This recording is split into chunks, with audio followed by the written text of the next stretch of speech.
ಬಿಂಬರೂಪನು, ಪೂಜೆ ಮಾಡುವವರಲ್ಲಿಯೂ ಬಿಂಬರೂಪಿಯಾಗಿರ್ತಾನೆ ಪರಮಾತ್ಮ. ಬಿಂಬರೂಪನು ಈ ತೆರದಿ ಜಡ ಹೊಂಬಸಿರ ಮೊದಲಾದ ಸುರರೊಳಗೆ ಇಂಬುಗೊಂಡಿಹನೆಂದರಿದು ಧರ್ಮಾರ್ಥ ಕಾಮಗಳ ಹಂಬಲಿಸದೆ ಅನುದಿನದಿ ವಿಶ್ವಕುಟುಂಬಿ ಕೊಟ್ಟ ಕಣಾನ್ನ ಕುಚ್ಚಿತ ಕಂಬಳಿಯೇ ಸೌಭಾಗ್ಯವೆಂದು ಅವನಂಘ್ರಿಗಳ ಭಜಿಸು.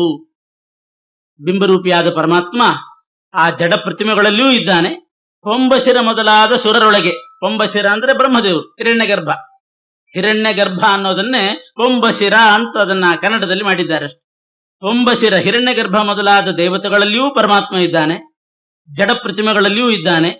ಈ ರೀತಿ ತಿಳಿದು ಯಾವ ಈ ಧರ್ಮಾರ್ಥ ಕಾಮಗಳನ್ನ ಅಪೇಕ್ಷಿಸಿದೆ ಭಗವಂತನ ಅನುಗ್ರಹ ಒಂದಾಗಬೇಕು ನಮಗೆ ಅಂತ ತಿಳ್ಕೊಂಡು ಯಾರು ಪೂಜೆ ಮಾಡ್ತಾರೆ, ವಿಶ್ವಕುಟುಂಬಿ ಆ ಪರಮಾತ್ಮ ಅವನ ವಿಶ್ವಕುಟುಂಬಿ ಅಂತ ಕರೆದು. ಯಾಕೆಂದ್ರೆ ಒಂದು ಕುಟುಂಬದಲ್ಲಿ ಯಜಮಾನ ಇರ್ತಾನೆ, ಅವನಿಗೆ ಅನುಗುಣವಾಗಿ ನಾವು ನಡ್ಕೊಂಡು ಹೋದ್ರೆ ಅವನಿಗೇನಾದ್ರೂ ಏನಿದೆಯೋ ಅದನ್ನು ಕೊಡ್ತಾನೆ. ನುಚ್ಚಿನನ್ನ, ಕಣಾನ್ನ, ಕುಚ್ಚಿತ ಕಂಬಳಿ.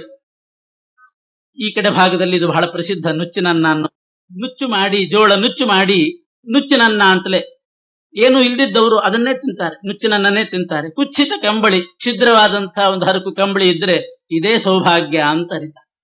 ಆದ್ರೆ ಪರಮಾತ್ಮನ ಅನುಗ್ರಹ ಇರಬೇಕು, ಪರಮಾತ್ಮನ ಪೂಜೆ ಮಾಡ್ತಕ್ಕಂತಹ ಒಂದು ಭಾಗ್ಯ ಪ್ರವೃತ್ತಿ ಇತ್ತು ಅಂತಂದ್ರೆ ಆ ವಿಶ್ವಕುಟುಂಬಿ ಕೊಟ್ಟಂತ ಕಣಾನ್ನನೂ ಸಾಕು, ಕುಚ್ಚಿತ ಕಂಬಳಿಯೇ ಸಾಕು.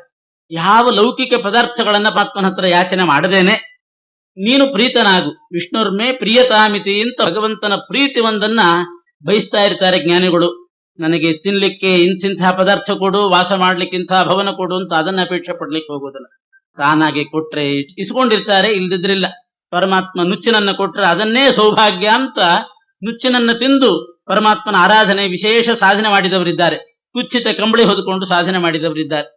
ಪರಮಾತ್ಮ ತಂದೆ ತಾಯಿಗಳು ಏನು ಊಟಕ್ಕೆ ಹಾಕ್ತಾರೋ ಮಕ್ಕಳು ಪ್ರೀತಿಯಿಂದ, ಅಪ್ಪ ಅಮ್ಮ ಹಾಕಿದ್ದು ಪ್ರೀತಿಯಿಂದ, ಇದೇ ಆಗಿರ್ಬೋದು, ಹುಳಿಗಂಜಿನೇ ಆಗಿರ್ಬೋದು, ನುಚ್ಚಿನನ್ನ ಆಗಿರ್ಬೋದು, ಮೃಷ್ಟಾನ್ನ ಆಗಿರ್ಬೋದು, ಏನೋ ಪ್ರೀತಿಯಿಂದ ತಾಯಿ ಕೊಟ್ಟದ್ದನ್ನ ಸ್ವೀಕಾರ ಮಾಡಿ ಯಾವ ರೀತಿ ಅವರ ಸೇವೆ ಮಾಡ್ಕೊಂಡಿರ್ತಾರೋ ಹಾಗೆ ಜ್ಞಾನಿಗಳಾದವರು ಪರಮಾತ್ಮ ಕೊಟ್ಟಂತ ಕಣಾನ್ನ, ಕುಚ್ಚಿತ ಕಂಬಳಿ ಅದನ್ನೇ ಸೌಭಾಗ್ಯ ಅಂತ ತಿಳ್ಕೊಂಡು ಅವನ ಅಂಗಡಿಗಳನ್ನ ಭಜಿಸ್ತಿರ್ತಾರೆ. ನೀವು ಹಾಗೆ ಮಾಡಿ ಅಂತ ದಾಸರು ಜಗತ್ತಿಗೆ ಕೊಟ್ಟ ಸಂದೇಶ ಇದು. ಪರಮಾತ್ಮನ ಹತ್ರ ಏನು ಯಾಚನೆ ಮಾಡ್ಲಿಕ್ಕೆ ಹೋಗ್ಬೇಡಿ, ಅವನ್ಗೇನ್ ಕೊಟ್ಟ ಅದು ಸೌಭಾಗ್ಯ, ಅದರಲ್ಲಿ ಸಂಕೋಚ ಪಡಬೇಕಾಗಿಲ್ಲ, ಕೊರಗಬೇಕಾಗಿಲ್ಲ. ಪರಮಾತ್ಮ ಕೊಟ್ಟದ್ದೇ ಸೌಭಾಗ್ಯ ಅಂತ ಭಾವಿಸ್ಬೇಕು. ಒಂದರ್ಥ. ಇನ್ನೊಂದರ್ಥ ಕಣಾನ್ನ, ಕುಚ್ಚಿತ ಕಂಬಳಿ ಅಂತಂದ್ರೆ, ಕಣಾನ್ನ ಅಂತಂದ್ರೆ ಅದು ನುಚ್ಚು ನುಚ್ಚು ಮಾಡಿರ್ತೀವಿ. ಇಡೀ ಧಾನ್ಯವನ್ನ ನುಚ್ಚು ಮಾಡಿ ತಿಂದ್ರೆ ಅದು ಕಣಾನ್ನ ಅಥವಾ ನುಚ್ಚಿನನ್ನ ಅಂತಾರೆ. ಅಂದ್ರೆ ಖಂಡ ಜ್ಞಾನ, ಪರಿಪೂರ್ಣ ಜ್ಞಾನ, ಯೋಗ್ಯತೆ ಇದ್ದಷ್ಟು ಪರಿಪೂರ್ಣ ಜ್ಞಾನ ಕೊಟ್ಟಿರೋದಿಲ್ಲ ಪರಮಾತ್ಮ, ಏನೋ ಅಲ್ಪ ಸ್ವಲ್ಪ ಜ್ಞಾನ ಕೊಟ್ಟಿರ್ತಾನೆ, ಅದೇ ಸೌಭಾಗ್ಯ ಅಂತ ಭಾವಿಸ್ಬೇಕು. ಕುಚ್ಚಿತ ಕಂಬಳಿ ಅಂತಂದ್ರೆ ತೂತು ಬಿದ್ದು ಹರಿದ ಕಂಬಳಿ ಅಂತಂದ್ರೆ ಛಿದ್ರ ಭಕ್ತಿ. ಅಚ್ಛಿದ್ರ ಭಕ್ತಿ ಮಾಡ್ಲಿಕ್ಕೆ ಬರೋದಿಲ್ಲ ಪರಮಾತ್ಮ, ಅಚ್ಛಿನ್ನ ಭಕ್ತಿ ಮಾಡ್ಲಿಕ್ಕೆ ಬರೋದಿಲ್ಲ, ಚಿನ್ನ ಭಕ್ತಿ ಮಾಡ್ಲಿಕ್ಕೆ ಬರ್ತಿರ್ತದೆ. ಏನು ಪರಮಾತ್ಮ ಅಷ್ಟಂತೂ ಅನುಗ್ರಹ ಮಾಡಿ ಒಂದಿಷ್ಟು ಚಿನ್ನ ಭಕ್ತಿ ಮಾಡುವಂತಹ ಸದವಕಾಶನಾದ್ರೂ ಕೊಟ್ಟಿದ್ದಾನೆ. ಖಂಡ ಖಂಡ ಜ್ಞಾನ ಆಗಿಂದ ಹಾಗೆ ಆದ್ರೂ ಸ್ಮರಣೆ ಬರ್ತಾ ಇರ್ತದೆ. ಅಖಂಡ ಧ್ಯಾನ ಬರದೇ ಇದ್ರು ಖಂಡ ಜ್ಞಾನ ಬರ್ತದಲ್ಲ, ಅದು ನುಚ್ಚಿನನ್ನ ಅಂದ್ರೆ ಅದೇ ಅರ್ಥ. ನುಚ್ಚಿನನ್ನ ಅಂದ್ರೆ ತುಂಡು ತುಂಡು ಮಾಡಿ ನುಚ್ಚು ನುಚ್ಚು ಮಾಡಿ ತಿಂತೀವಿ. ಹಾಗೆ ಖಂಡ ಜ್ಞಾನ, ಖಂಡ ಧ್ಯಾನ, ಖಂಡ ಸ್ಮರಣೆ ಮತ್ತು ಕುಚ್ಚಿತ ಕಂಬಳಿ ಅಂತಂದ್ರೆ ಚಿನ್ನ ಭಕ್ತಿ. ಅಚ್ಚಿನ್ನ ಭಕ್ತರು ಬ್ರಹ್ಮದೇವರು. ಚಿನ್ನ ಭಕ್ತಿ ಇದ್ರೆ, ಖಂಡ ಜ್ಞಾನ ಇದ್ರೆ ಅದೇ ಸೌಭಾಗ್ಯ ಅಂತ ತಿಳ್ಕೊಂಡು ಪರಮಾತ್ಮನ ಅಂಗಡಿಗಳನ್ನ ಭಜಿಸ್ತಾ ಇದ್ರೆ ಪರಮಾತ್ಮ ಮುಂದೆ ಯೋಗ್ಯತಾನುಸಾರ ಪರಿಪೂರ್ಣವಾದ ಜ್ಞಾನ, ಪರಿಪೂರ್ಣವಾದ ಭಕ್ತಿ, ಪರಿಪಕ್ವ ಭಕ್ತಿ ಮಾಡುವಂತಹ ಸದವಕಾಶ ಕಲ್ಪಿಸ್ತಾನೆ. ಅದನ್ನ ಅರ್ಥ ಇಟ್ಟುಕೊಳ್ಬೇಕು. ಇದು ಭೌತಿಕವಾಯಿತು, ನುಚ್ಚಿನನ್ನ ಕುಚ್ಚಿತ ಕಂಬಳಿ ಅಂತ ಅನ್ನೋದು. ಆಧ್ಯಾತ್ಮಿಕವಾಗಿ ತಗೊಂಡ್ರೆ ಖಂಡಜ್ಞಾನ, ಚಿನ್ನ ಭಕ್ತಿ ಕೊಟ್ರೆ ಅದೂ ಸೌಭಾಗ್ಯ ಅಂತಲೇ ಭಾವಿಸಿ ಇನ್ನಷ್ಟು ಹೆಚ್ಚಾಗ್ಲಿ ಅಂತ ಪರಮಾತ್ಮನಲ್ಲಿ ಪ್ರಾರ್ಥನೆ ಮಾಡ್ರಿ ಅಂತ. ಪೂಜೆ ಮಾಡುವಾಗ ಏನು ಪೂಜಾ ಸಾಮಗ್ರಿ, ಅಭಿಷೇಕಕ್ಕೆ ನೀರು, ಅರ್ಚನೆಗೆ ತುಳಸಿ, ಪುಷ್ಪ, ಗಂಧ ಇವುಗಳನ್ನ ಇಟ್ಕೊಂಡಿರ್ತೀವಿ. ಅವುಗಳಲ್ಲಿ ಭಗವದ್ ರೂಪ ಚಿಂತನೆ ಮಾಡಿ ಪೂಜೆ ಮಾಡಿದ್ರೆ ಅದು ಬಹಳ ವಿಶೇಷ ಪೂಜೆ ಆಗ್ತದೆ ಅಂತ. ಒಳ್ಳೆ ಉತ್ತಮವಾದ ಪೂಜೆ ಅಂತಂದ್ರೆ ಆ ಪೂಜಾ ಸಾಮಗ್ರಿಗಳಲ್ಲಿರ್ತಕ್ಕಂತಹ ಭಗವದ್ ರೂಪಗಳ ಪರಿಚಯ ಮಾಡ್ಕೊಳ್ಬೇಕು. ನಾವು ಯಾವ ಭಗವಂತನನ್ನು ಪೂಜೆ ಮಾಡ್ತಿದ್ದೇವೆ ಆ ಪರಮಾತ್ಮ, ಪ್ರತಿಮೆ ಸಾಲಿಗ್ರಾಮದಲ್ಲಿರುವ ಪರಮಾತ್ಮ, ಆ ಎರಡೂ ರೂಪಗಳಿಗೆ ಐಕ್ಯ ಚಿಂತನೆ ಮಾಡೋದೇ ಸುಪೂಜೆ ಅಂತ ವ್ಯಾಖ್ಯಾನಕಾರರು ಬರೀತಾರೆ. ಅದು ಬಹಳ ಶ್ರೇಷ್ಠವಾದಂತಹ ಪೂಜೆ. ದ್ರವ್ಯಗಳಲ್ಲಿರ್ತಕ್ಕಂತಹ ಪೂಜಾ ಸಾಮಗ್ರಿಗಳಲ್ಲಿರೋ ಭಗವದ್ ರೂಪಕ್ಕೂ ಪ್ರತಿಮಾ ಸಾಲಿಗ್ರಾಮದಲ್ಲಿರೋ ಭಗವದ್ ರೂಪಕ್ಕೂ ಐಕ್ಯ ಚಿಂತನೆ ಮಾಡಬೇಕು. ನಾವು ಪುಷ್ಪವನ್ನ ಅರ್ಪಣೆ ಮಾಡಿದೀವಿ, ತುಳಸಿ ದಳವನ್ನು ಅರ್ಪಣೆ ಮಾಡಿದೀವಿ ಅಂತಂದ್ರೆ ಈ ಬಾಹ್ಯ ತುಳಸಿಯನ್ನು ಪರಮಾತ್ಮ ಸ್ವೀಕಾರ ಮಾಡ್ತಾನೆ ಅನ್ನೋದಕ್ಕಿಂತ ಅದರಲ್ಲಿ ಒಂದಿಷ್ಟು ಭಗವಂತನ ವಿಭೂತಿ ರೂಪಗಳಿದೆ, ಆ ರೂಪಕ್ಕೂ ಆ ಪರಮಾತ್ಮನ ರೂಪಕ್ಕೂ ಐಕ್ಯ ಚಿಂತನೆ ಮಾಡಿದೀವಿ ಅಂತ ಅನ್ನೋದು ಅದು ಪರಮಾತ್ಮನಿಗೆ ವಿಶೇಷವಾದ ಪೂಜೆ ಆಗ್ತದೆ. ಈ ಐಕ್ಯ ಚಿಂತನೆ ಬೇಕು ಭಗವದ್ ರೂಪಗಳಲ್ಲಿ. ನಮ್ದು ಎಷ್ಟು ಭೇದವಾದವೋ ಅಷ್ಟೇ ಅಭೇದವಾದವು ಇದೆ ಆಚಾರ್ಯ ಸಿದ್ಧಾಂತದಲ್ಲಿ. ಜೀವರಿಗೆ ಪರಮಾತ್ಮನಿಗೆ ಅಂತ ಬಂದಾಗ ವಿಶೇಷವಾಗಿ ಭೇದ ಚಿಂತನೆ. ಪರಮಾತ್ಮನ ರೂಪಗಳಲ್ಲಿ, ಭಗವದ್ ರೂಪಗಳಲ್ಲಿ, ಸರ್ವತ್ರ ವ್ಯಾಪ್ತನಾದ ಭಗವದ್ ರೂಪಗಳಲ್ಲಿ ಐಕ್ಯ ಚಿಂತನೆಯನ್ನೇ ಮಾಡಬೇಕು. ಅದೇ ಪರಮಾತ್ಮನ ವಾರಿಯೊಳಗೆ 24 32,000 ಮೇಲೆ 317 ರೂಪವು ಶ್ರೀ ತುಳಸಿ ದಳದಿ 161 ಪುಷ್ಪದಿ 3+10 ದೀಪದೊಳು 403 ಸುಮೂರ್ತಿಗಳು ಗಂಧದೊಳಗಿರುತ್ತಿಹವು. ವಾರಿಯಲ್ಲಿ 24 ರೂಪದಿಂದ ಪರಮಾತ್ಮ ಇದ್ದಾನಂತೆ. ಅಭಿಷೇಕಕ್ಕೆ ಇಟ್ಟುಕೊಂಡ ನೀರಿನಲ್ಲಿ 24 ಪರಮಾತ್ಮನ ರೂಪಗಳಿರ್ತದೆ. 32,000 ಮೇಲೆ 5,317 ರೂಪ ತುಳಸಿ ದಳದಲ್ಲಿ ಇರ್ತದಂತೆ. ಒಂದು ತುಳಸಿ ದಳವನ್ನ ನಾವು ಅರ್ಪಣೆ ಮಾಡಿದ್ರೆ ಅಷ್ಟು ರೂಪಕ್ಕೂ ಆ ಪರಮಾತ್ಮನಿಗೂ ಐಕ್ಯ ಬರ್ತದೆ. ತನ್ನ ಸ್ವರೂಪದ ಐಕ್ಯವನ್ನ ಪರಮಾತ್ಮ ಪಡಿತಾನೆ. ಅದೇ ಅವನು ತುಳಸಿ ದಳ ಸ್ವೀಕಾರ ಮಾಡೋದು ಅಂದ್ರೆ ಅರ್ಥ. 32,000 ಮೇಲೆ 5,000 ಮೇಲೆ 317 ರೂಪವು ಶ್ರೀ ತುಳಸಿ ದಳದಿ 161 ಪುಷ್ಪದಿ. ಪುಷ್ಪ ಸಮರ್ಪಣೆ ಮಾಡಿದಾಗ ಒಂದು ಪುಷ್ಪದಲ್ಲಿ 161 ರೂಪ ಇರ್ತದೆ. 3+10 ದೀಪವನ್ನು ಹಚ್ಚಿಟ್ಟಾಗ 3+10 ಅಂದ್ರೆ 13 ರೂಪಗಳಿಂದ ಪರಮಾತ್ಮ ಆ ದೀಪದಲ್ಲಿರ್ತಾನೆ, ಅದರ ಐಕ್ಯವನ್ನು ಹೊಂತಾನೆ. 403 ಸುಮೂರ್ತಿಗಳು ಗಂಧದೊಳಗಿರುತ್ತಿಹವು. ಗಂಧದ ಉಂಡೆಯನ್ನ ಪರಮಾತ್ಮನಿಗೆ ಅರ್ಪಣೆ ಮಾಡುವಾಗ 403 ರೂಪಗಳು ಅದರಲ್ಲಿ ನೆಲೆಸಿರುತ್ತದೆ. ಹೀಗೆ ದೀಪ, ಗಂಧ, ತುಳಸಿ ಇದನ್ನೆಲ್ಲ ಅರ್ಪಣೆ ಮಾಡುವಾಗ ಚಿಂತನೆ ಮಾಡಬೇಕಾದ ಭಗವದ್ ರೂಪಗಳು. ಅಷ್ಟದಳ ಸತ್ಹೃದಯ ಕಮಲಾಧಿಷ್ಠಿತನು ತಾನಾಗಿ ಸರ್ವೋತ್ಕೃಷ್ಟ ಮಹಿಮನು ದಳಗಳಲ್ಲಿ ಸಂಚರಿಸುತ್ತೊಳಗಿದ್ದು ದುಷ್ಟರಿಗೆ ದುರ್ಬುದ್ಧಿ ಕರ್ಮ, ವಿಶಿಷ್ಟರಿಗೆ ಸುಜ್ಞಾನ ಧರ್ಮ, ಸುಪುಷ್ಟಿಗೈಸುತ್ತ ಸಂತೈಪ ನಿರ್ದುಷ್ಟ ಸುಖಪೂರ್ಣ. ಅಷ್ಟದಳ ಸತ್ಹೃದಯ ಕಮಲ, ಹೃದಯದಲ್ಲಿ ಕಮಲ ಇರ್ತದಂತೆ, ತೇಜೋರೂಪವಾದಂತಹ ಒಂದು ಕಮಲ. ಕೃತ್ಕಮಲ ಮಧ್ಯ ನಿವಾಸಿ ಅಂತ ಸಂಕಲ್ಪ ಮಾಡುವಾಗೆಲ್ಲ ಪರಮಾತ್ಮನ ಸ್ಮರಣೆ ಮಾಡೋದೇ ಹಾಗೆ. ಕೃತ್ಕಮಲ ಮಧ್ಯ ನಿವಾಸಿ ವಾಸುದೇವ ಸಂಕೃಷ್ಣ ಪ್ರದ್ಯುಮ್ನ ಅನಿರುದ್ಧ ಚತುರ್ಮೂರ್ತಿಯ ಅನಂತಾವತಾರಾತ್ಮಕ ಲಕ್ಷ್ಮೀನಾರಾಯಣ ಪ್ರೇರಣೆಯ ಅಂತ ನಾವು ಸಂಕಲ್ಪ ಮಾಡಿ ಪೂಜೆ ಮಾಡಿ ಹೃದಯ ಕಮಲದಲ್ಲಿ ಪರಮಾತ್ಮ ಇರ್ತಾನೆ. ಅಷ್ಟದಳ ಹೃದಯ ಕಮಲ, ಅದರಲ್ಲಿ ಪರಮಾತ್ಮ ಏನ್ ಮಾಡ್ತಿರ್ತಾನೆ ಅಂದ್ರೆ ಅಷ್ಟದಳ ಸದ್ಹೃದಯ ಕಮಲಾಧಿಷ್ಠಿತನು ತಾನಾಗಿ ಸುಮ್ಮನೆ ಕೂತ್ಕೊಂಡು ನಿದ್ದೆ ಹೊಡೆಯುವುದಿಲ್ಲ.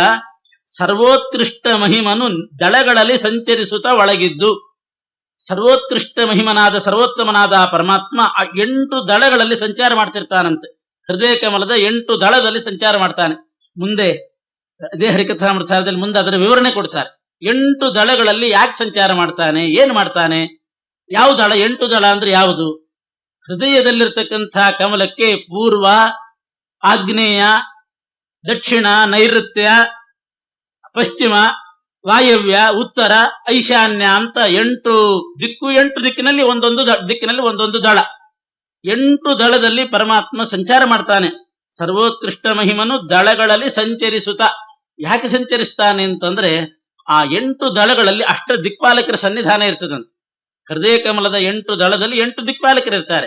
ಪೂರ್ವ ದಿಕ್ಕಿನ ದಳದಲ್ಲಿ ಇಂದ್ರ ಇರ್ತಾನೆ, ಅದರ ಪಕ್ಕ ಆಗ್ನೇಯ ದಳದಲ್ಲಿ ಅಗ್ನಿ ಇರ್ತಾನೆ, ದಕ್ಷಿಣ ದಿಕ್ಕಿನ ದಳದಲ್ಲಿ ಯಮದೇವರು ಇರ್ತಾರೆ, ನೈಋತ್ಯ ದಳದಲ್ಲಿ ನಿವೃತ್ತಿ ಅಂತ ಇರ್ತಾನೆ, ಪಶ್ಚಿಮ ದಿಕ್ಕಿನ ದಳದಲ್ಲಿ ವರುಣದೇವರು ಇರ್ತಾರೆ, ವಾಯುವ್ಯ ದಿಕ್ಕಿನ ದಳದಲ್ಲಿ ವಾಯು, ಇನ್ನು ಉತ್ತರ ದಿಕ್ಕಿನ ದಳದಲ್ಲಿ ಚಂದ್ರ ಇರ್ತಾನೆ ಮತ್ತು ಕುಬೇರ ಇರ್ತಾನೆ, ಈಶಾನ್ಯ ದಳದಲ್ಲಿ ಈಶಾನ ಇರ್ತಾನೆ, ರುದ್ರದೇವರು ಇರ್ತಾರೆ. ಹೀಗೆ 8 ದಳಗಳಲ್ಲಿ 8 ದಿಕ್ಪಾಲಕರು ಅಲ್ಲಿ ಸನ್ನಿಹಿತರಾಗಿರ್ತಾರೆ.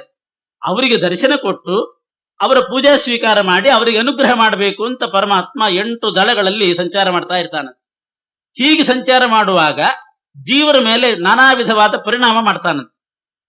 ಜೀವರಲ್ಲಿ ಅವರಿಂದ ಪ್ರವೃತ್ತಿ ಮಾಡಿಸೋ ಕ್ರಮ ಹೀಗೆ. ಪರಮಾತ್ಮ ಹೃದಯ ಕಮಲ ಮಧ್ಯ ನಿವಾಸಿಯಾದ ಬಿಂಬರೂಪಿ ಪರಮಾತ್ಮ ಅಷ್ಟದಳ ಸದ್ಹೃದಯ ಕಮಲಾಧಿಷ್ಠಿತ ತಾನಾಗಿ ದಳಗಳಲ್ಲಿ ಸಂಚಾರ ಮಾಡ್ತಾ ನಮ್ಮ ಮೇಲೆ ಪರಿಣಾಮ ಆಗೋದೇನು ಅಂತಂದ್ರೆ, ಪೂರ್ವ ದಳಕ್ಕೆ ಪರಮಾತ್ಮ ಬಂದ ಅಂತಂದ್ರೆ ಆವಾಗ ಮನುಷ್ಯ ಪುಣ್ಯ ಕಾರ್ಯಗಳನ್ನ ಮಾಡ್ತಾನೆ.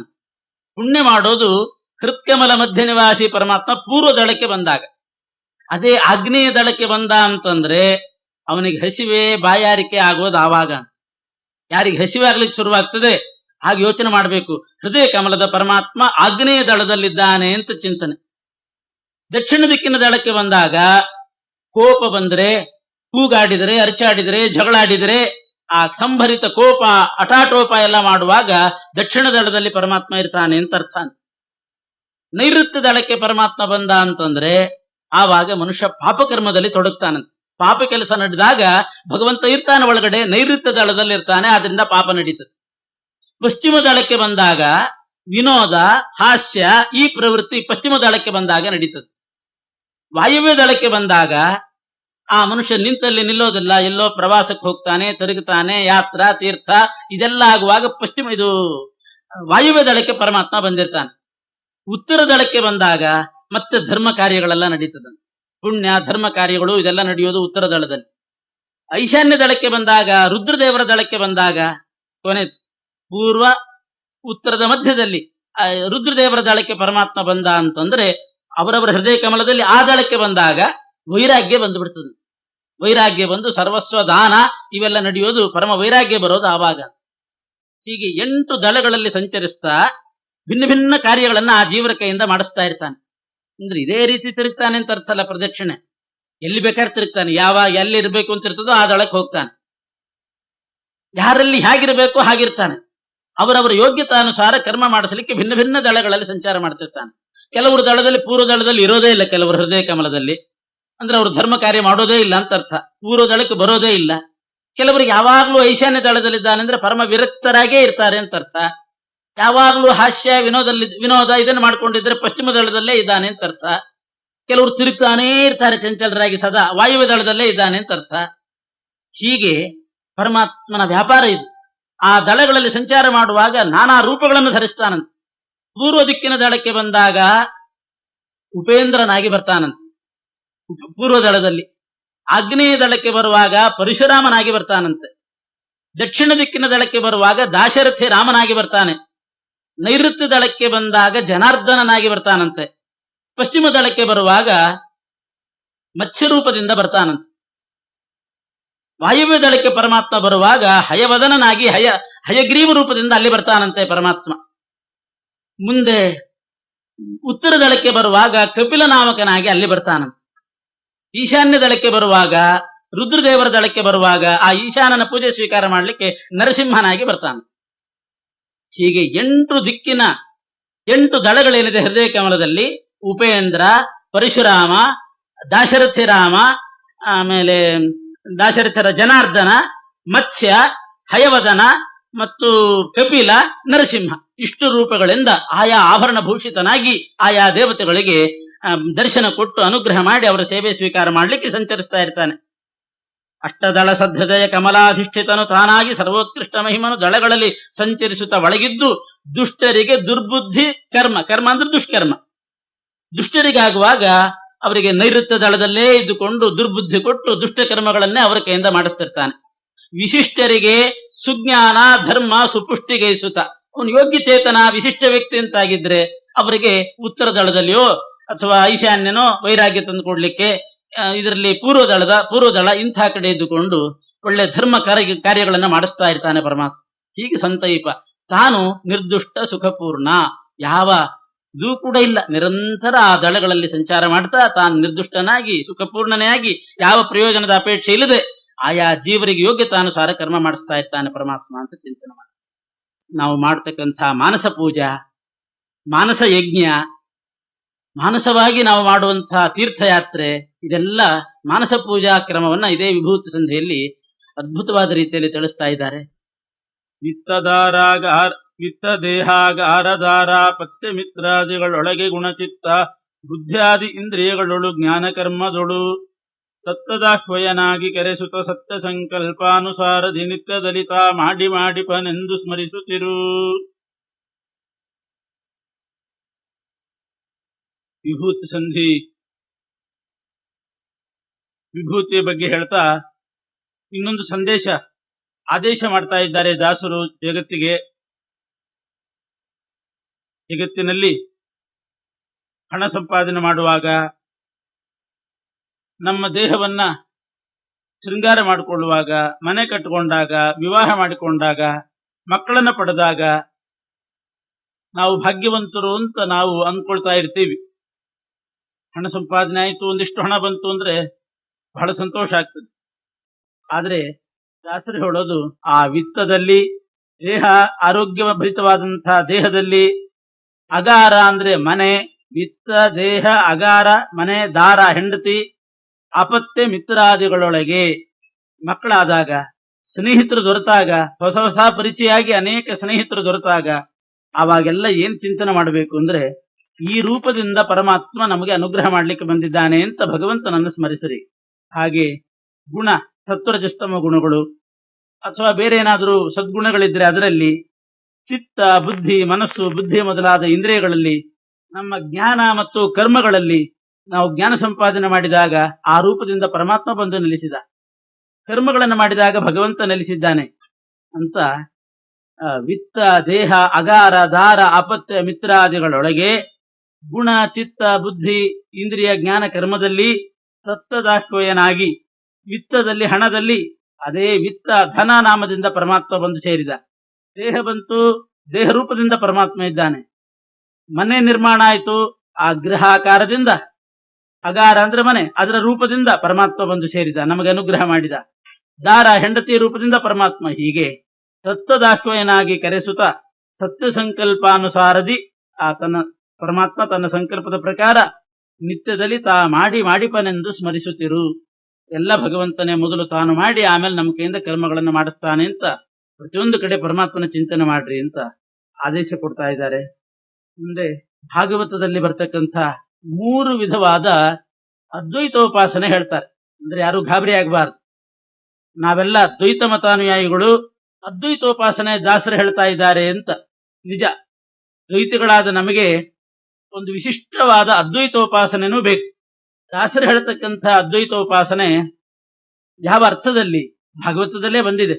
ಭಾವಾದ್ವೈತ, ದ್ರವ್ಯಾದ್ವೈತ, ಕ್ರಿಯಾದ್ವೈತ ಅಂತ 3 ಅದ್ವೈತ ಹೇಳ್ತೇವೆ ನಾವು. ಬರೀ ಒಂದೇ ಅದ್ವೈತ ಅಲ್ಲ.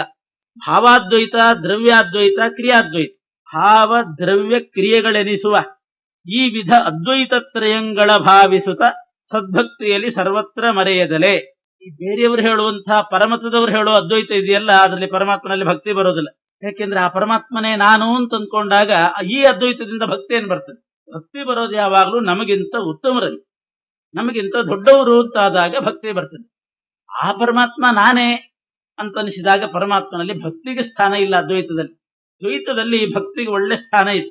ದ್ವೈತ ಮತದಲ್ಲಿ ನಿಜವಾಗಿಯೂ ಭಕ್ತಿಗೆ ಸ್ಥಾನ ಇರೋದು ದ್ವೈತ ಮತದಲ್ಲೇ. ಅದ್ವೈತ ಮತದಲ್ಲಿ ಭಕ್ತಿಗೆ ಸ್ಥಾನವೇ ಇಲ್ಲ. ಭಕ್ತಿ ಎಲ್ಲಿ, ಯಾರಲ್ಲಿ ಭಕ್ತಿ? ನಮ್ಮಲ್ಲಿ ನಾವು ಭಕ್ತಿ ಮಾಡ್ಕೋತೀವೇನು?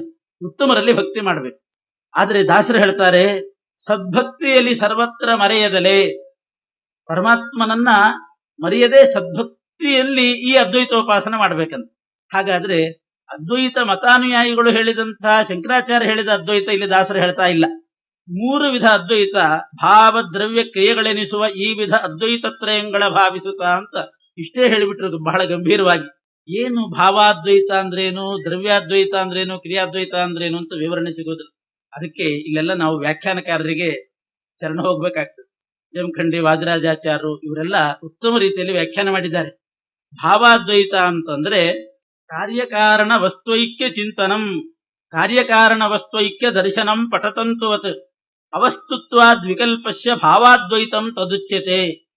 ಯದ್ ಬ್ರಹ್ಮಣಿ ಪರೇ ಸಾಕ್ಷಾತ್ ಸರ್ವಕರ್ಮ ಸಮರ್ಪಣಂ ಮನೋವಾಕ್ ಕಾಯ ತನುಭಿಃ ಪಾರ್ಥ ಕ್ರಿಯಾದ್ವೈತಂ ತದುಚ್ಯತೆ. ಆತ್ಮಜಾಯಾ ಸುತಾದೀನಾಂ ಅನ್ಯೇಷಾಂ ಸರ್ವದೇಹಿನಾಂ ಯತ್ ಸ್ವಾರ್ಥ ಕಾಮಯೋರೈಕ್ಯಂ ದ್ರವ್ಯಾದ್ವೈತಂ ತದುಚ್ಯತೆ.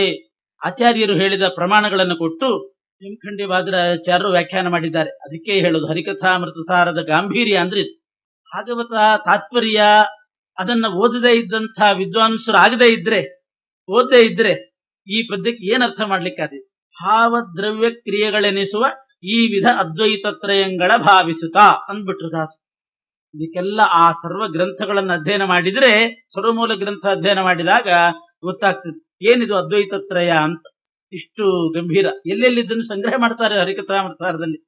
ಭಾವಾದ್ವೈತ ಅಂತಂದ್ರೆ ಅರ್ಥ ಕಾರ್ಯಕಾರಣ ವಸ್ತುಗಳಲ್ಲಿ ಪರಮಾತ್ಮನ ಸ್ವರೂಪ ಒಂದೇ ವಿಧವಾದದ್ದಿದೆ ಅಂತ ಚಿಂತನೆ ಮಾಡೋದೇ ಭಾವಾದ್ವೈತ.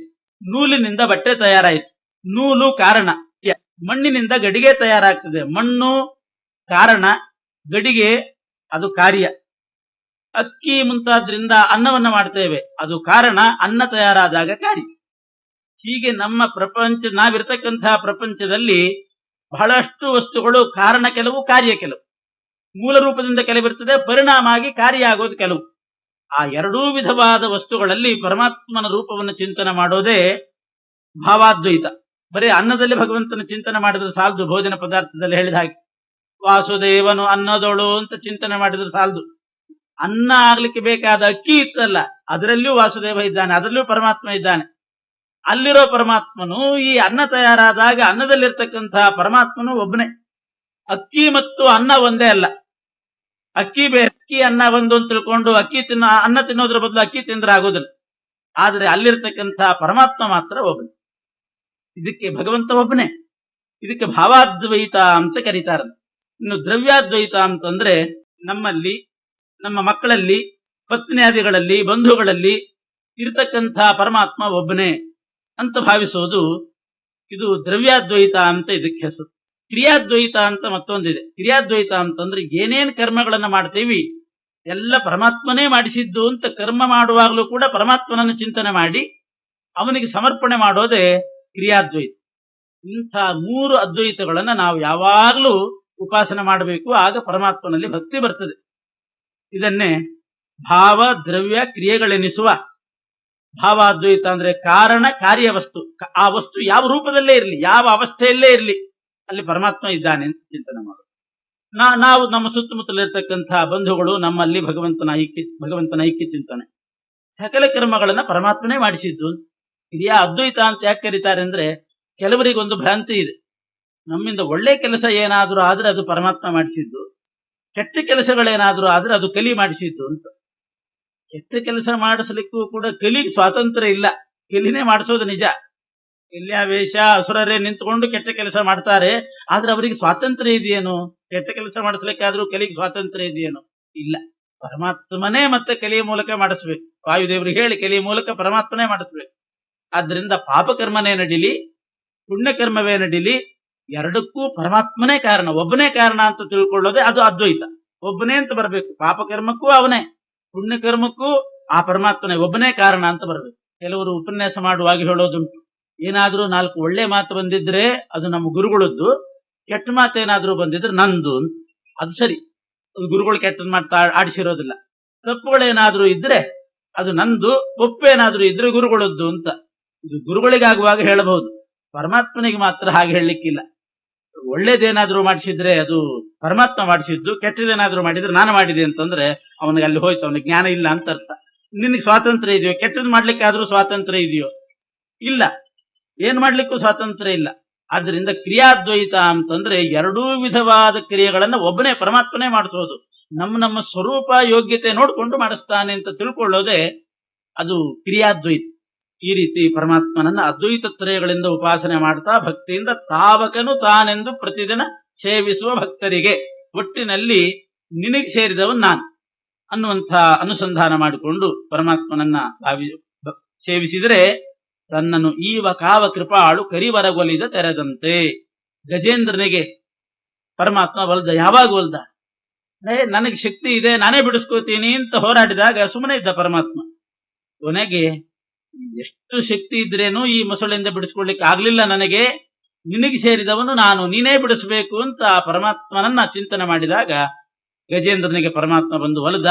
ಅದೇ ರೀತಿ ಸರ್ವತ್ರ ಭಗವಂತನೇ ವ್ಯಾಪ್ತನಾಗಿದ್ದಾನೆ, ಅವನೇ ಎಲ್ಲ ಕಡೆ ಇದ್ದು ಕಾರ್ಯ ಮಾಡಿಸ್ತಕ್ಕವನು ಅಂತ ತಿಳ್ಕೊಂಡಾಗ ಪರಮಾತ್ಮ ಬಂದು ಒಲಿತಾನೆ. ಇಷ್ಟು ಆದೇಶ ಮಧ್ಯದಲ್ಲಿ ಕೊಟ್ಟು ಇನ್ನು ಪರಮಾತ್ಮನ ಮಾನಸ ಪೂಜಾ ಮಾಡ್ತಕ್ಕಂಥ ಕ್ರಮ ಹೇಳ್ತಾರೆ.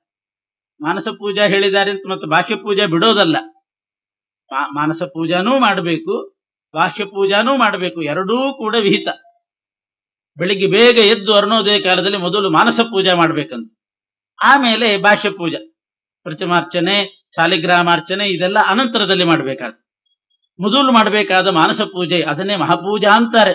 ಬಾಹ್ಯ ಪೂಜೆ ಮಾಡುವಾಗಲೂ ಈ ಮಾನಸ ಪೂಜಾ ಇದ್ದೇ ಇರಬೇಕು, ಇದು ತಪ್ಪು ಹಾಗಿಲ್ಲ. ಯಾಕೆ ಇದು ಅನುಸಂಧಾನ, ನಮ್ಮ ಮನಸ್ಸಿನಲ್ಲಿ ಅನುಸಂಧಾನ ಬರಬೇಕು, ಆವಾಗಲೇ ಅದು ಮಹಾಪೂಜೆ ಆಗೋದು.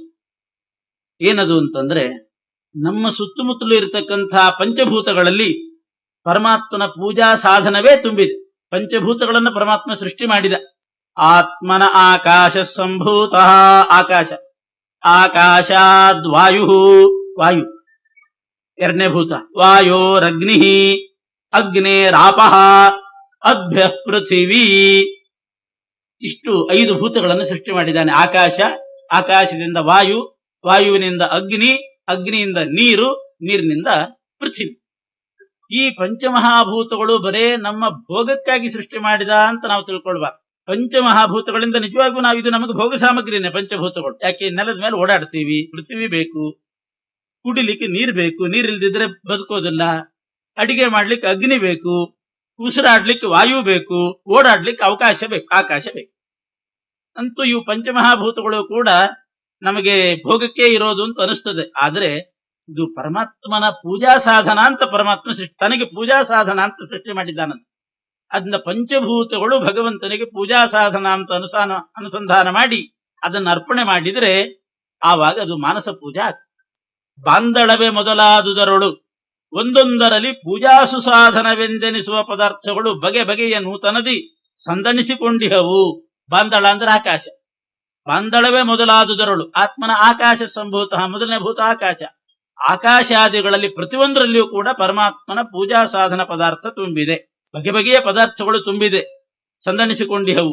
ಧ್ಯಾನಕ್ಕೆ ತಂದಿನಿತು ಚಿಂತಿಸಿ ಅದನ್ನ ನಾವು ಚಿಂತನೆ ಮಾಡಬೇಕು. ಪಂಚಭೂತಗಳಲ್ಲಿ ಏನಿದೆ ಅಂತ ಅದನ್ನು ಅನುಸಂಧಾನ ಮಾಡಿಕೊಂಡು ಸದಾ ಗೋವಿಂದ ನರ್ಚಿಸಿ ನೋಡು ನಲಿ ನಲಿದಾಡು ಕೊಂಡಾಡು. ಪರಮಾತ್ಮನಿಗೆ ಅದನ್ನು ಅರ್ಪಣೆ ಮಾಡಿ ನಲಿದಾಡಬೇಕು, ಕೊಂಡಾಡಬೇಕು ಭಗವಂತನನ್ನ. ಪಂಚಭೂತಗಳಲ್ಲಿ ಯಾವುದು ಪೂಜಾ ಸಾಧನ ತುಂಬಿದೆ, ಏನ್ ಅರ್ಪಣೆ ಮಾಡಬೇಕು ಅನ್ನೋದನ್ನೇ ಮುಂದಿನ ಪದ್ಯದಲ್ಲಿ ಹೇಳ್ತಾರೆ. ಜಲಜನಾಭನ ಮೂರ್ತಿ ಮನದಲ್ಲಿ ನೆಲೆಗೊಳಿಸಿ ನಿಶ್ಚಲ ಭಕುತಿಯಲಿ ಚಳಿ ಬಿಸಿಲು ಮಳೆ ಗಾಳಿಗಳ ನಿಂದಿಸದಲೆ ನಿತ್ಯದಲ್ಲಿ ನೆಲದೊಳಿಹ ಗಂಧವೇ ಸುಗಂಧವು ಜಲವೇ ರಸ ರೂಪವೇ ಸುದೀಪವು ಎಲರು ಚಾಮರ ಶಬ್ದವಾದ್ಯಗಳರ್ಪಿಸಲು ಒಲಿವಾ. ಗಾಳಿ ಬೀಸಿದಾಗ, ಮಳೆ ಬಂದಾಗ, ನೀರು ಬೀಳ್ತ ತಲೆ ಮೇಲೆ, ಮಳೆ ಬಂತು, ಗಾಳಿ ಬೀಸ್ತು, ಬಿಸಿಲು ಜಾಸ್ತಿ ಆಯ್ತು, ನೆಲ ಎಲ್ಲ ಕೆಸರಾಯ್ತು, ಹೀಗೆಲ್ಲ ಆದಾಗ ಯಾವ ಭೂತವನ್ನು ನಾವು ನಿಂದಿಸಬಾರ್ದು, ಅದರ ಬಗ್ಗೆ ಬೈಕೊಳ್ಬಾರ್ದು, ಬೈಬಾರ್ದು. ಅದನ್ನ ಪರಮಾತ್ಮನಿಗೆ, ಅದರಲ್ಲಿರೋದನ್ನ ಪರಮಾತ್ಮನಿಗೆ ಅರ್ಪಣೆ ಮಾಡಬೇಕಂತ. ಮಾಡಬೇಕಾದ್ರೆ ಎಲ್ಲಿದ್ದಾನೆ ಭಗವಂತ? ಮಾನಸ ಪೂಜಾ ಹೇಳ್ತಿದ್ದಾರೆ. ಮಾನಸ ಪೂಜೆಯಲ್ಲಿ ಪರಮಾತ್ಮನನ್ನ ಕೂಡಿಸಬೇಕಾದ್ದು ಜಲಜನಾಭನ ಮೂರ್ತಿ ಮನದಲ್ಲಿ ನೆಲೆಗೊಳಿಸಿ. ನಮ್ಮ ಮನಸ್ಸಿನೊಳಗೆ ಪರಮಾತ್ಮನ ಮೂರ್ತಿಯನ್ನ ತಂದುಕೊಂಡು, ಯಾವುದು ಇಷ್ಟ ಮೂರ್ತಿಯೋ ಅದನ್ನ ಮನಸ್ಸಿನಲ್ಲಿ ತಂದುಕೊಳ್ಬೇಕು. ಕೃಷ್ಣ ಆದ್ರೆ ಕೃಷ್ಣ, ಶ್ರೀನಿವಾಸ ಆದ್ರೆ ಶ್ರೀನಿವಾಸ, ರಾಮ, ನರಸಿಂಹದೇವರು, ಯಾವುದು ಇಷ್ಟ ಮೂರ್ತಿ ಅಂತ ಇರ್ತದೆ ಅದನ್ನ ಮನಸ್ಸಿನಲ್ಲಿ ಚಿಂತನೆ ಮಾಡಬೇಕು. ಆ ಆಕಾರವನ್ನು ಚಿಂತನೆ ಮಾಡಿಕೊಂಡು ನಿಶ್ಚಲವಾದ ಭಕ್ತಿಯಿಂದ ಚಳಿ ಬಿಸಿಲು ಮಳೆ ಗಾಳಿ ಏನು ಬಂದಾಗ ಅದನ್ನ ಬೈದೆ ನೆಲದೊಳಿಹ ಗಂಧವೇ ಸುಗಂಧವು. ಪೃಥ್ವೀಭೂತ ತಗೊಂಡು ಕೊನೆಗೆ ಸೃಷ್ಟಿಯಾದಂತಹ ಪೃಥ್ವೀಭೂತ. ಪೃಥ್ವಿಯಲ್ಲಿ ಪರಮಾತ್ಮ ಪ್ರಧಾನವಾದ ಗುಣ ಯಾವುದನ್ನ ಇಟ್ಟಿದ್ದಾನೆ? ಪೃಥ್ವಿಯಲ್ಲಿ ಗಂಧವತಿ ಪೃಥ್ವಿ ಅಂತ. ಪೃಥ್ವಿ ಅಂದ್ರೆ ಅದರಲ್ಲಿರೋದು ಗಂಧ. ಪೃಥ್ವಿಯಲ್ಲಿರ್ತಕ್ಕಂತಹ ಗಂಧವನ್ನ ಪರಮಾತ್ಮನಿಗೆ ಗಂಧಂ ಸಮರ್ಪಯಾಮಿ ಅಂತ ಗಂಧವನ್ನ ಅರ್ಪಣೆ ಮಾಡಬೇಕು. ನೀರಿನಲ್ಲಿರ್ತಕ್ಕಂತಹ ಪ್ರಧಾನವಾದ ಗುಣ ರಸ. ಪೃಥ್ವಿಯಲ್ಲಿ ಗಂಧ, ನೀರಿನಲ್ಲಿ ರಸ ಇಟ್ಟಿದ್ದಾನೆ, ತೇಜಸ್ಸಿನಲ್ಲಿ ರೂಪ ಇಟ್ಟಿದ್ದಾನೆ, ಆಕಾಶದಲ್ಲಿ ಶಬ್ದ, ವಾಯುವಿನಲ್ಲಿ ಸ್ಪರ್ಶ. ಆಕಾಶಾದ್ ವಾಯು, ಆಕಾಶದ ಪ್ರಧಾನ ಗುಣ ಶಬ್ದ. ಆಕಾಶದಿಂದ ಹುಟ್ಟಿದ ವಾಯುಭೂತದಲ್ಲಿ ಸ್ಪರ್ಶ. ವಾಯೋರಗ್ನಿ, ಅಗ್ನಿಯಲ್ಲಿರೋದು ರೂಪ, ತೇಜಸ್ಸಿನಲ್ಲಿ ರೂಪ ತತ್ವ ಇಟ್ಟಿದ್ದಾನೆ. ಅನಂತರ ಅಗ್ನೇರಾಪ, ನೀರಿನಲ್ಲಿ ರಸ. ಅದ್ಭುತ ಪೃಥ್ವಿ, ಪೃಥ್ವಿಯಲ್ಲಿ ಗಂಧ.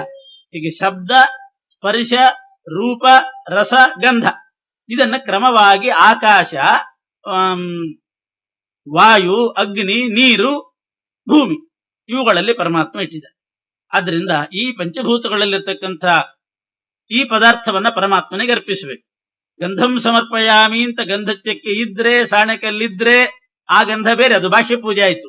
ಮಾನಸ ಪೂಜೆಯಲ್ಲಿ ಪರಮಾತ್ಮನಿಗೆ ಗಂಧಂ ಸಮರ್ಪಯಾಮಿ ಅಂತಂದ್ರೆ ಪೃಥ್ವೀಭೂತದಲ್ಲಿರ್ತಕ್ಕಂಥ ಈ ಗಂಧ ತನ್ಮಾತ್ರ ಅಂತೇನಿದೆ, ಇದೇ ಪರಮಾತ್ಮನಿಗೆ ಗಂಧಂ ಸಮರ್ಪಯಾಮಿ ಅಂತ ಅರ್ಪಣೆ. ಆಕಾಶದಲ್ಲಿರ್ತಕ್ಕಂಥದ್ದು ಶಬ್ದ, ಪರಮಾತ್ಮನಿಗೆ ಒಳ್ಳೆ ತಾಳ, ಜಾಗಂಟೆ, ಗಂಟೆ, ವಾದ್ಯ, ಘೋಷ ಎಲ್ಲ ಬೇಕು. ವಾದ್ಯ ಸಮರ್ಪಣೆ ಅಂತಂದ್ರೆ ಆಕಾಶದಲ್ಲಿರೋ ಶಬ್ದ ಸಮರ್ಪಣೆನೇ ವಾದ್ಯ ಸಮರ್ಪಣೆ ಮಾನಸ ಪೂಜೆಯಲ್ಲಿ. ತೇಜಸ್ ತತ್ವದಲ್ಲಿರ್ತಕ್ಕಂಥ ರೂಪವೇ ಪರಮಾತ್ಮನಿಗೆ ದೀಪ ಅಂತ ಅದನ್ನು ಅರ್ಪಣೆ ಮಾಡಿಬಿಡ್ಬೇಕು. ರಸ, ಜಲವೇ ರಸ, ಜಲದಲ್ಲಿರ್ತಕ್ಕಂಥದ್ದು ರಸ. ಷಡ್ರಸಗಳು, ಷಡ್ರಸ ಅಂದ್ರೆ ಜಲಭೂತದಲ್ಲಿರ್ತಕ್ಕಂಥ ರಸ ಏನಿದೆ, ಮುಖ್ಯವಾಗಿ ರಸ ಇರೋದು ಜಲದಲ್ಲೇ, ಅದರಿಂದ ಬೇರೆ ಅದಕ್ಕೆ ಬರೋದು, ಅದನ್ನೇ ಪರಮಾತ್ಮನಿಗೆ ಅರ್ಪಣೆ ಮಾಡಿಬಿಡು. ಚಾಮರ ಸಮರ್ಪಣೆ ಅಂತಂದ್ರೆ ಗಾಳಿ ಬೀಸಿದಾಗ ವಾಯುವಿನಲ್ಲಿರ್ತಕ್ಕಂಥ ಸ್ಪರ್ಶ, ಆ ವಾಯುಭೂತದಲ್ಲಿದ್ದ ಸ್ಪರ್ಶವನ್ನೇ ಅದೇ ಚಾಮರ ಅಂತ ಪರಮಾತ್ಮನಿಗೆ ಅರ್ಪಣೆ ಮಾಡು. ಹೀಗೆ 5 ಭೂತದಲ್ಲಿದ್ದಂತಹದ್ದು 5 ಆಯ್ತು. ಆಕಾಶದಿಂದ, ಆಕಾಶದಲ್ಲಿರೋದು ಶಬ್ದ ಅಂದ್ರೆ ವಾದ್ಯ, ವಾಯುವಿನಲ್ಲಿರ್ತಕ್ಕಂಥ ಸ್ಪರ್ಶ ಅಂದ್ರೆ ಅದೇ ಚಾಮರ ಸಮರ್ಪಣೆ, ವಾಯುರಗ್ನಿ, ಅಗ್ನಿಯಲ್ಲಿರ್ತಕ್ಕಂಥದ್ದು ರೂಪ ಅಂದ್ರೆ ಅದು ದೀಪ ಅಂತ ಸಮರ್ಪಣೆ ಮಾಡಬೇಕು. ಅಗ್ನೇರಾಪಹ, ನೀರಿನಲ್ಲಿರ್ತಕ್ಕಂಥ ರಸವನ್ನೇ ಮಾಧುರ್ಯಾದಿ ರಸಗಳನ್ನ ಪರಮಾತ್ಮನಿಗೆ ಅರ್ಪಣೆ ಮಾಡಬೇಕು. ಪೃಥ್ವಿಯಲ್ಲಿರೋ ಗಂಧವೇ ಗಂಧಂ ಸಮರ್ಪಯಾಮಿ ಅಂತ ಮನದಲ್ಲಿ ನೆಲೆಗೊಂಡಂತಹ ಪರಮಾತ್ಮನಿಗೆ ಹೀಗೆ ಅರ್ಪಣೆ ಮಾಡ್ರಿ ಅಂತ ಮಾನಸ ಪೂಜೆ ಹೇಳಿದ್ದಾರೆ.